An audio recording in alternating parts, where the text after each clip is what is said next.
the role of agriculture sector. Agriculture sector plays an important role in economic development. In a country like India, with a large section of non-agricultural population requires high level of output and increasing productivity in agriculture. At the time of India's independence, agricultural productivity was virtually nil, which began to improve in the early part of the planning, but by the mid of 1960s, droughts, famines and food shortages forced the planners and policymakers to make concerted efforts to improve the agricultural performance and conserve the scarce foreign exchange by reducing the dependence on food imports.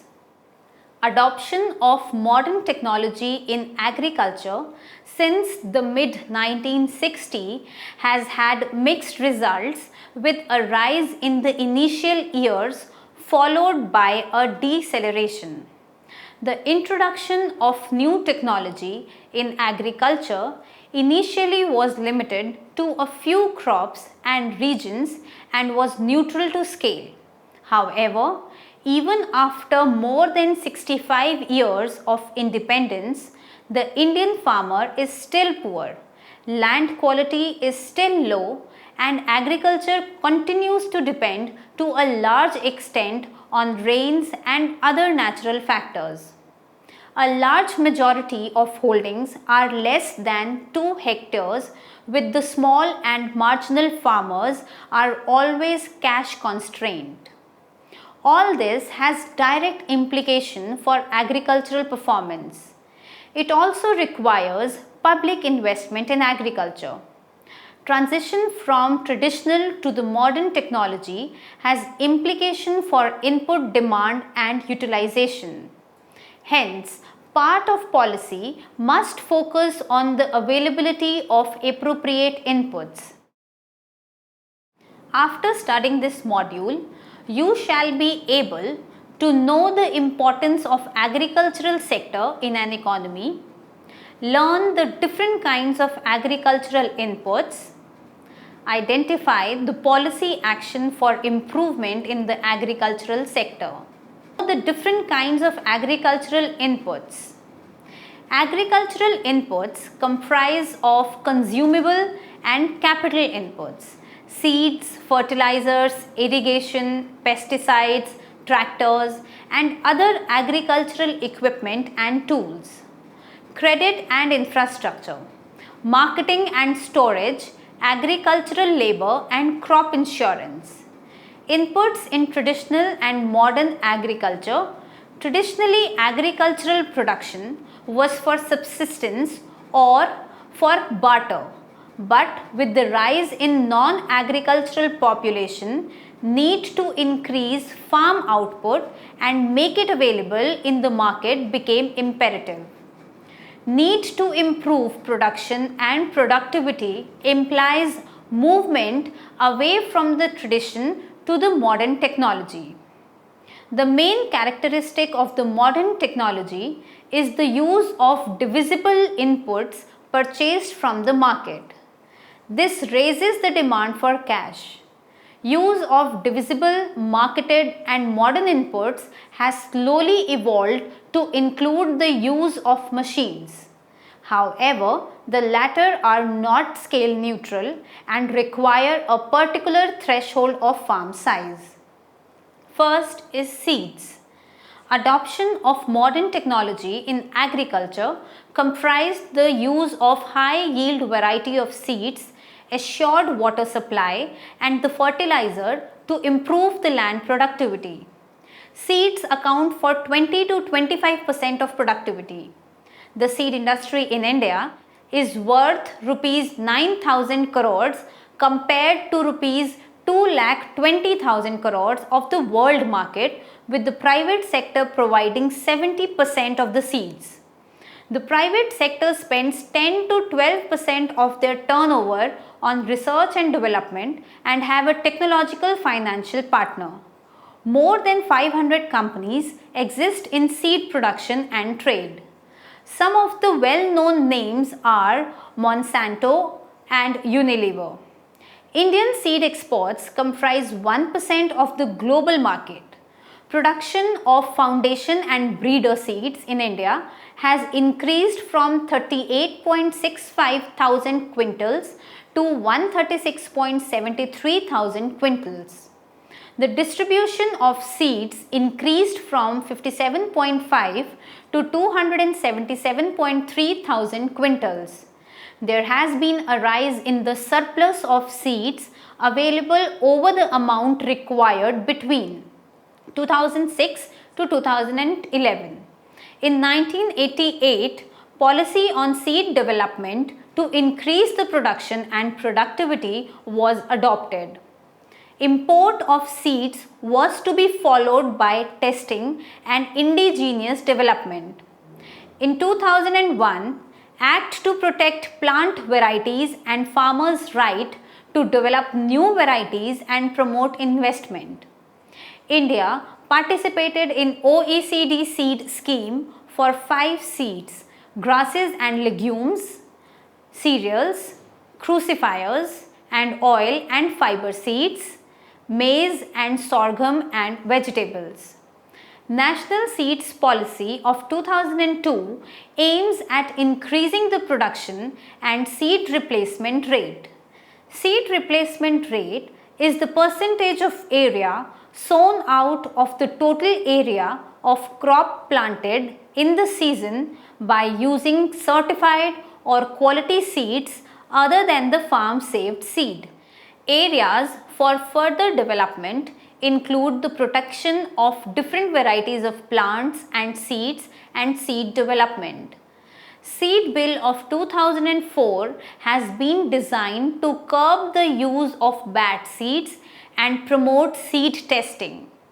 Some of the problems in the use of seeds arises due to a mismatch between breeder to the foundation seeds and foundation to certified seed. There is a need to follow seed chain and quality norms, provide farmers with timely and easy access to better plant seeds and develop seeds as quality of seed is important and must be available on time. What is required is greater development of improved varieties, timely deliveries, availability of skilled practitioners to encourage breeding and increased public investment and participation in seed development. Second is fertilizers. Fertilizers comprises 6 macro and 8 micronutrients. Global consumption in 2010 was worth US $130 billion and volume of consumption was 163 million ton consumption.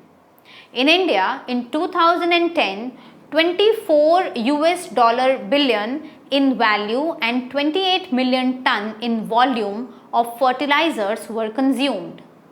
India and China form 40% of the global consumption.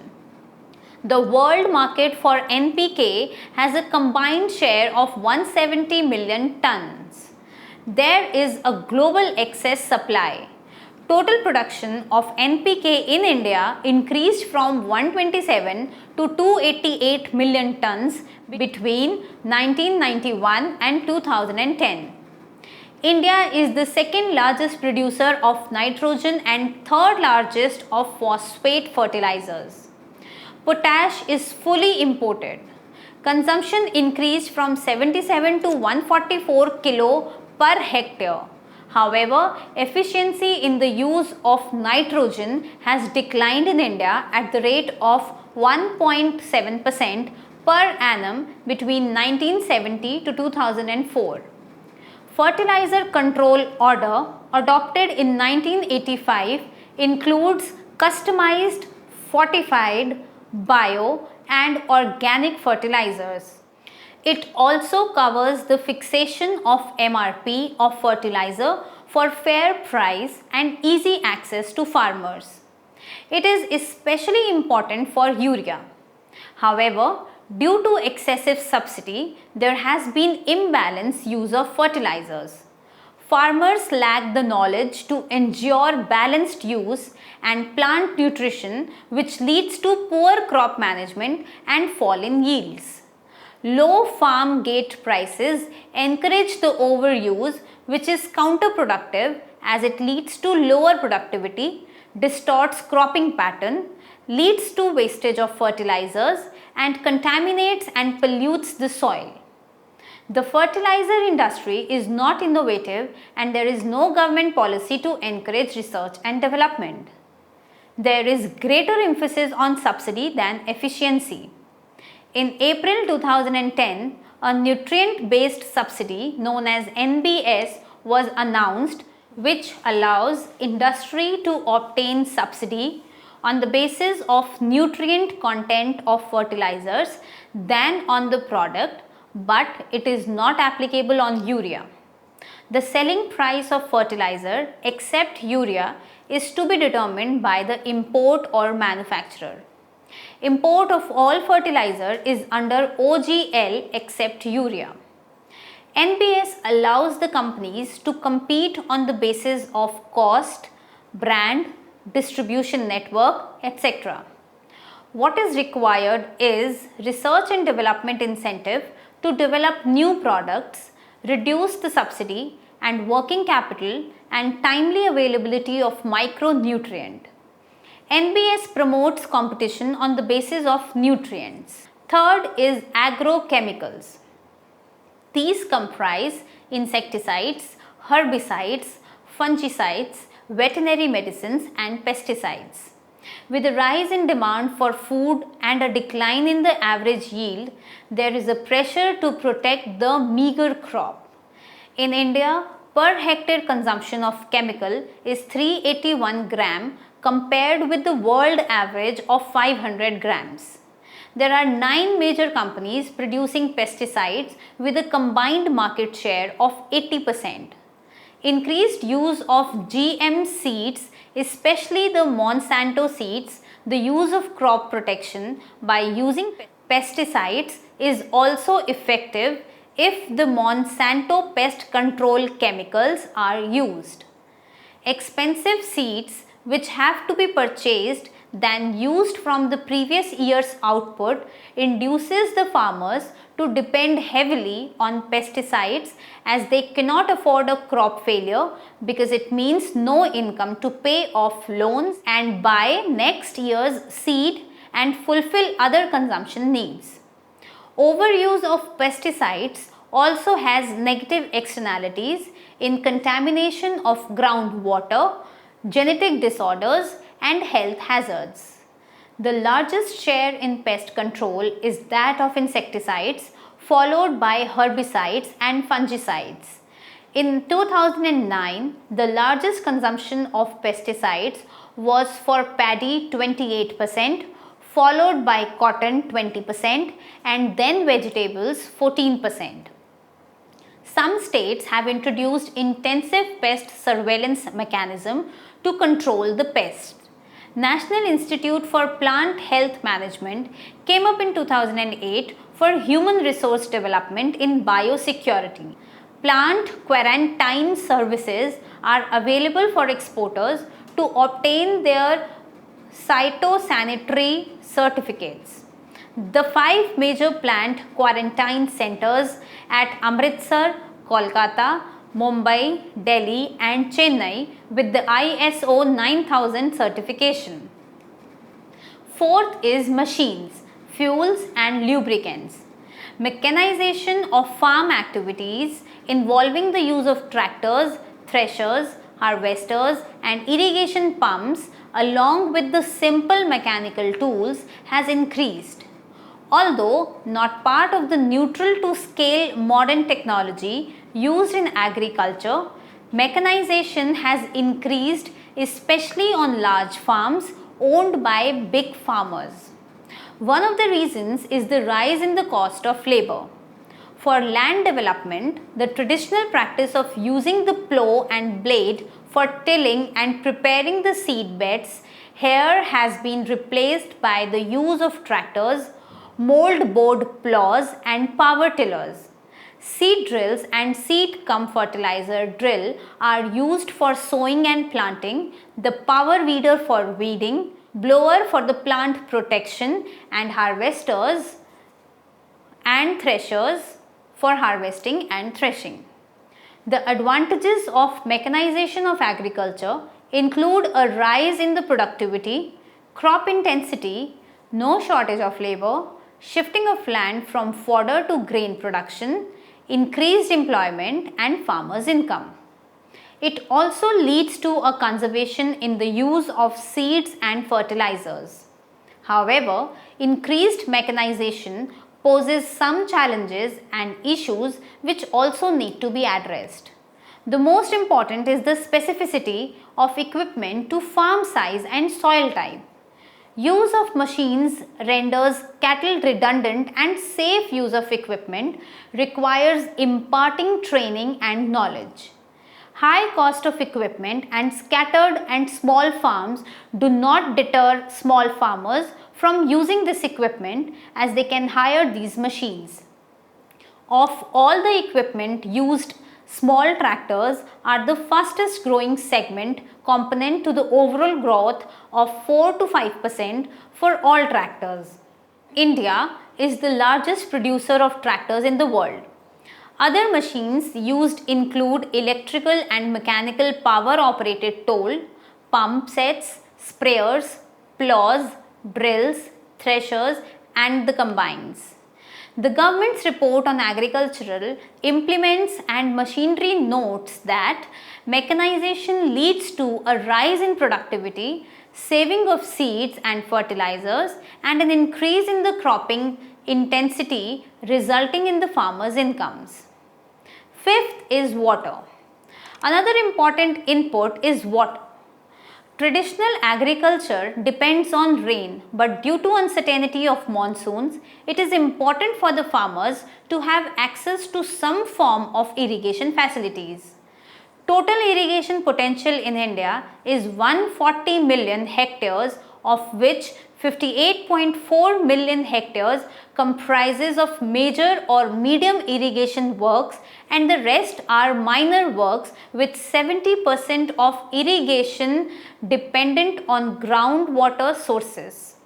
However, there exists a large gap between the actual and the potential irrigation. The biggest challenge is the overuse of irrigation water with environmental consequences, especially the waste of groundwater and increased salinity of soil. Ways have been evolved to encourage the drip and sprinkler system and the development of the micro irrigational works. Sixth is labor. Agricultural activity in a country like India is generally labor intensive. Moreover, employment opportunities outside the rural and agricultural area are limited. Most often, labor productivity is low due to the excessive dependence on land, which hides high disguised unemployment and is reflected in low wages. Low levels of income due to large dependence on agriculture and intersectoral inequalities have resulted in high incidence of rural poverty. The government has tried to address these issues by introducing various poverty alleviation programs in the rural areas in an attempt to either create assets for sustained income generation or wage employment opportunities. Of these, the most recent is the Manrega, enacted in 2005. The explicit objective is to generate at least 100 days of employment and reduce distress migration and encourage the women empowerment. However, some critics of the scheme hold Manrega responsible for the rise in the rural wages due to the lack of availability of sufficient labor for the agricultural operations. Of the rural workforce, the largest component is that of the casual labor, especially the landless. With large unemployment or limited employment potential in manufacturing, in recent times, dependence on agriculture for wage employment is still large. Hence, the index of wages of agricultural labor in rural areas is an important indicator of the well-being of the rural landless and the overall rural population. Seventh is credit.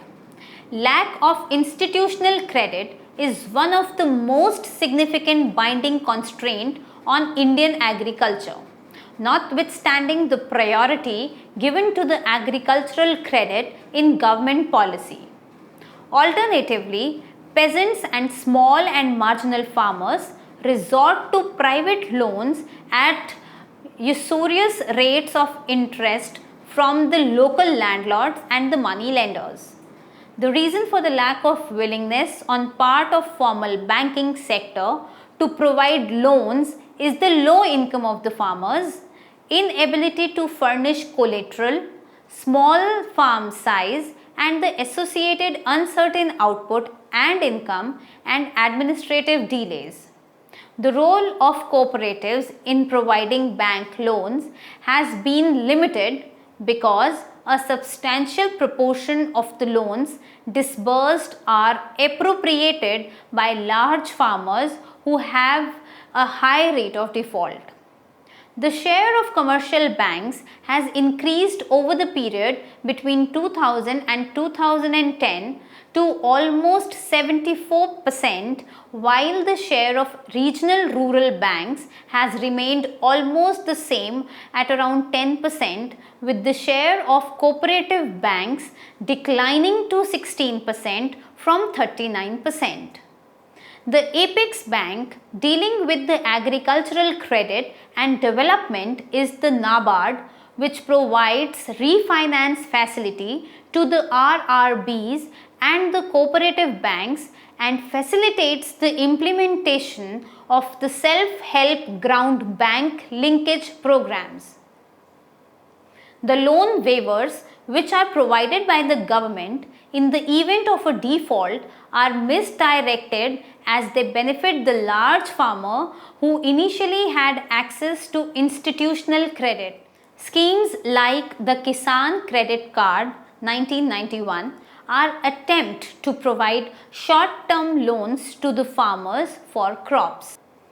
Eighth is crop insurance.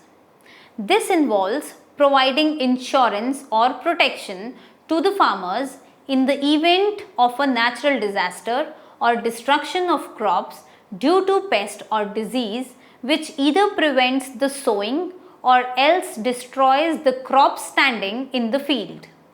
Risk arises due to the loss of crop, lower than the expected yields and lower prices. Crop insurance helps the farmers to overcome these risks and stabilize their incomes. This way, it prevents the farmers from distress sale of land and other family assets. The origins of crop insurance in India go back to 1972 with experiments with hybrid 4 cotton. In 1979, pilot crop insurance scheme introduced in 1979 to 1984. Comprehensive crop insurance scheme was introduced in 1985, which was replaced by the National Agricultural Insurance Scheme known as NAIS in 1999 and modified NAIS thereafter. It covers all food crops and oilseeds, commercial crops and horticultural crops. A pilot scheme on seed crop insurance introduced in 1999 for better quality seeds from 2007, Weather Insurance Index was introduced, protects yield from vagaries of weather based on the average rainfall over 5 to 10 years. The government set up the Agricultural Insurance Company of India in 2002 with the aim of providing yield and weather-based crop insurance covering 500 districts and 20 million farmers. At present, weather-based crop insurance scheme is also operative to cover for the losses due to poor weather conditions. It operates on an area approach as opposed to the individual approach. A reference unit area is linked to a reference weather station, and all the farmers are eligible for insurance claims in the area if actual weather conditions deviate from the reference table. Premium rates vary with each crop and each reference area. However, crop insurance is still in its experimental stages in India. Effective implementation requires measurement of yields, sharing of information by agencies, and less reliance on the rural finance institutions. However, weak institutional structure, difference in area and individual yields, and categorization of farmers on the basis of loan sanction are some of the other problems faced in providing crop insurance. There is a need to increase the coverage in terms of area, farmers and value of output. Ninth is packing and marketing or warehousing. This involves grading, packing, transport and storage of agricultural output. In India, the infrastructure is extremely ill designed to support the farmers in marketing their produce for profit. Lack of storage and transport facilities force the marginal farmers to sell at harvest prices which are low and fail to even cover their cost of production. Important agencies are the Commission for Agricultural Cost and Prices and the Food Corporation of India. There are also separate bodies or boards for cotton, tea, coffee, rubber, spices and vegetables and agricultural market committees. The policy action. Demand supply gaps. Ability to use modern inputs depend on the farm size and purchasing power, which is direct function of income or credit availability. High market prices of fertilizers and other marketed inputs necessitate the provision of subsidies, which has fiscal implications. Provision of inputs at the right time is very crucial, especially the seeds, water and fertilizers. Low purchasing power and high prices due to the high cost of production and a significant share of imports in ensuring availability creates the demand supply gap, so that coordination is essential. There is a need to create awareness among the farmers, create packages suited to the small farms, improve storage facilities, offer targeted subsidies, and promote certified and standardized products and maintain strict quality control. To optimize the use of inputs in the correct proportion, soil testing is imperative. Use of organic inputs can be encouraged to reduce the negative effects of excess use of chemicals and deal with the shortage of inputs.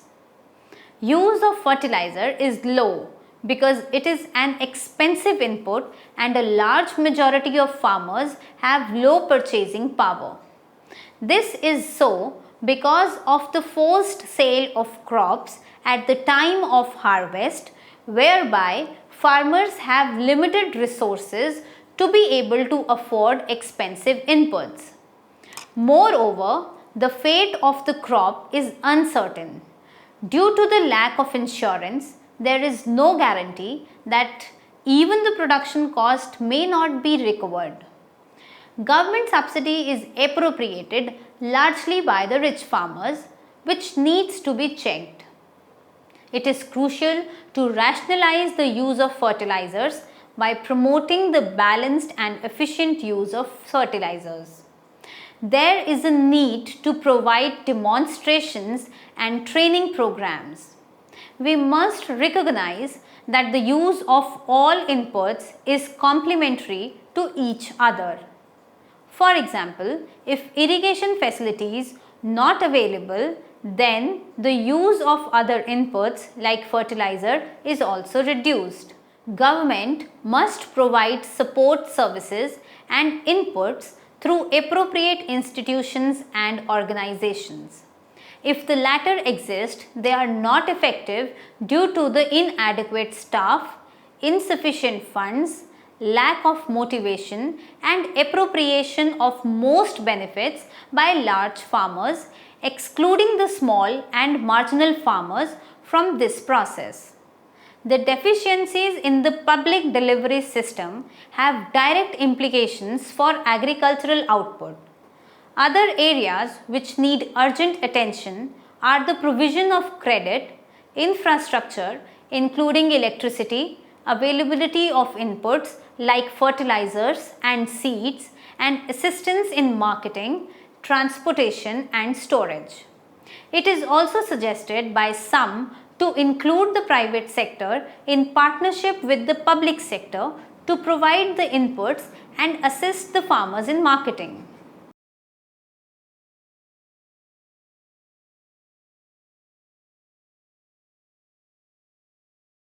We will summarize what we have discussed in this module. First, agricultural sector plays an important role in the economic development. Second, the Indian farmer is still poor, land quality is low, and agriculture continues to depend to a large extent on rains and other natural factors. Third, different kinds of agricultural inputs include seeds, fertilizers, agrochemicals, machines, fuels and lubricants, water, labor, credit, crop insurance, packing and marketing or warehousing. Fourth, demand-supply gap needs to be minimized as provision of inputs like seeds, fertilizers is very crucial. Fifth, use of organic inputs needs to be increased to lower down the negative effects of chemical fertilizers. Sixth, government must provide support services and inputs through appropriate institutions and organizations.